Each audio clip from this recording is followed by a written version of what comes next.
Hello, my cute little shining stars. How are you all? I hope you all are fine and healthy. So, welcome back to your EVS classes. So, students, in today's class, we are going to start with a new chapter that is My House. So, let's see the learning objectives of this chapter. So first of all, we are going to learn about types of houses.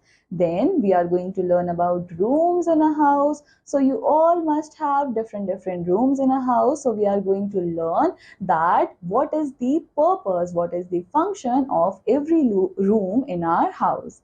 Then we are going to learn about animal shelters also. So we live in a house with our family. Our house is our shelter, right? So now students, we all live in a house, right? And we live in our house with our family, right?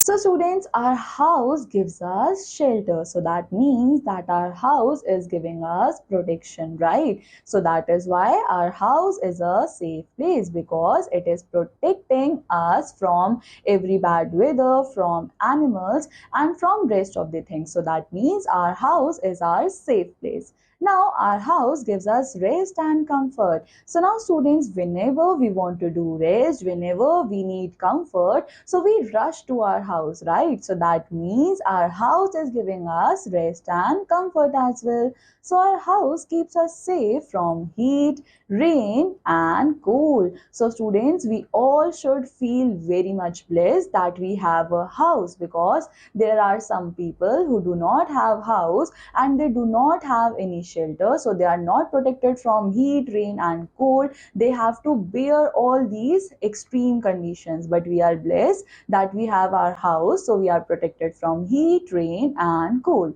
So then we are also protected from stormy winds, thieves and stray animals as well. So we feel very much comfortable as soon as we enter inside our house because we know that no one is going to give us harm in our house. We are protected from everything. We are protected from thieves. We are protected from stray animals also. So let's see the types of houses over here. So some houses are big and some are small. So now students, you all must have seen variety of houses, but how we can differentiate them? We can say that some houses are small, some houses are big. So we have two types of houses. We have kacha houses and pakka houses. So first we are going to talk about kacha house. So a kacha house is made of clay, mud, straw and wood. It is not very strong. So now students, first of all we have kacha house. And what is a kacha house? Kacha house is a house that is made up of clay, that is mud, straw and wood. So just imagine yourself that all these things, they are not very strong. So that means that kacha houses, they will also be not very much strong. Such houses is also called a hut. So now students, we see kacha houses mostly in villages. So where you can get to see the kacha houses. So kacha houses are mostly present in villages and we also call kacha house as hut. So just remember that kacha houses are not very strong house and it is mostly seen in the villages. Now next we have pakka house. So a pakka house is made of bricks, cement, stone and iron. It is very strong and permanent. So now students, here next we have pakka house, and in pakka house it is made up of bricks, cement, stone and iron. And all these things, they are very much strong. So that means that the pakka house, it will be strong and it is also permanent. So now students, we have learned about kacha house, right? So we were using not so very strong elements over there. So that is why kacha house was not strong. So that means that if someone not wants a permanent stay at certain place, so they can build a kacha house. But if someone wants to stay permanently at certain place, so what they are going to do? They are going to build a pakka house. So we see pakka houses mostly in cities. Different types of pakka houses. We have single story house. So now students, where we can see pakka houses? So pakka houses are mostly in the cities, right? So we have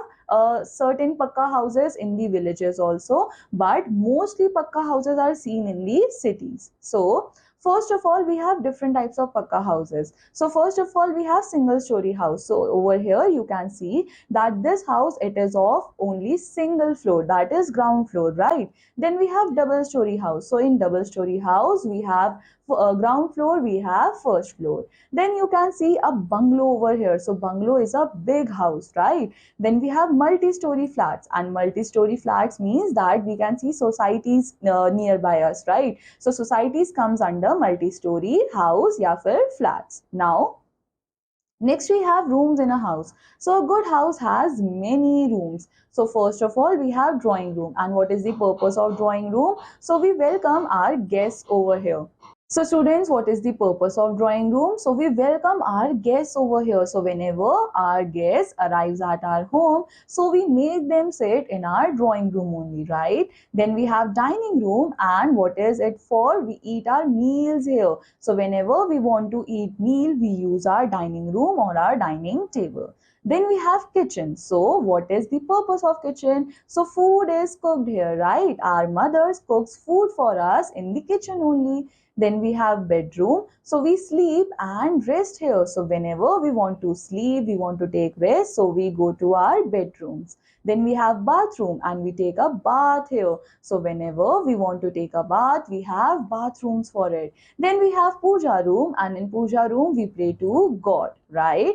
Now next we have animal shelters. So birds and animals, they also live in shelters. They also have their own houses. So students, birds live in a nest. So what birds do? They build their nest in trees, and they lay eggs over there. They take care of their young ones over there. So that means nest is the home for bird. Now next we have dog lives in a kennel. So whenever someone adopts a dog or someone gets a dog in their house, so they build a kennel outside their house for dog.